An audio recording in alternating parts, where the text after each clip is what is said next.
د 2005 میلادي کال په نمایي کې ټپي شوي امریکایي عسکر د کونړ په دغو غرونو کې د یوه ځایي کلیوال کاله ته پناه وړې وه. مارکس لوټرل په هغه چورلکه کې ناست و چې طالبانو د ماڼوګي ولسوالۍ په شوډیک دره کې ایشتلې وه. پکې ناست نور ټول عسکر وژل شوي وو، خو د پل یو سمندري ځواکونو همدا یو سرتیری پکې سخت ټپي و او په توره شپې په کشېدو د ګلاب د کور انګړ ته ځان رسولی و. سهار زه راپاڅېدم، د کور نه چې زه راووتم دا زموږ کور کې کور خواله راغلی، نو د هغه به کله چې زما خواله راغی نو هغه به دا خپل لاس به په ما باندې خو په ځان به خونیږي، زه تا ته تسلیم شوم.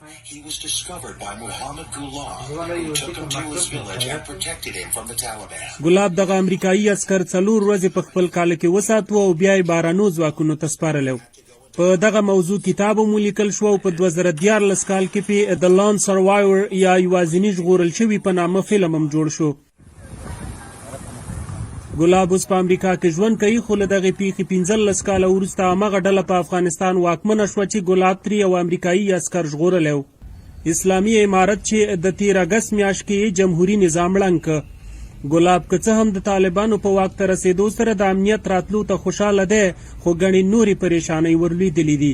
ځان له په امنیت باندې وطن نه جوړېږي، پروژې نه وي او صحیح خلک نه وي، صحیح تعلیم یافته خلک نه، انجینران نه، ډاکټران نه. دغه ملک په ځان له په ملا صاحب باندې نه چلیږي چې یاره ملا صاحب دی، ملا صاحب ښه سړی دی ځکه چې عالم دی او عالم ته موږ احترام لرو، خو په حکومتوالۍ باندې به داسې پوه نه شي لکه دا نور سیاستمداران خلک چې دي او دغه پوه شي. ګلاب او زامن یې دلته خوشحاله دي او اوس په افغانستان کې د هغو کورنیو سره کومک کوي چې له نیستۍ او لوږې سره مخ دي. وایي چې فیسبوک خلاص کړي نو د بد اقتصادي حالت ګڼې ویډیوګانې او عکسونه مخې له ورځي.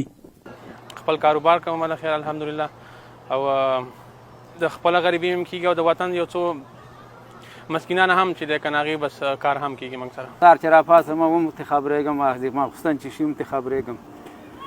دا حالات ډېر سخت کړکېچن دی، د اقتصادي مشکل ډېر زیات دی. داسې خلک شته دی چې ما ته زنګ یې والی دی چې موږ 2 ورځې 3 ورځې موږ رزق نه دی خوړلی، ته موږ سره کومک وکړه. چې ښوونځي ته د تګ څخه بې برخې دي.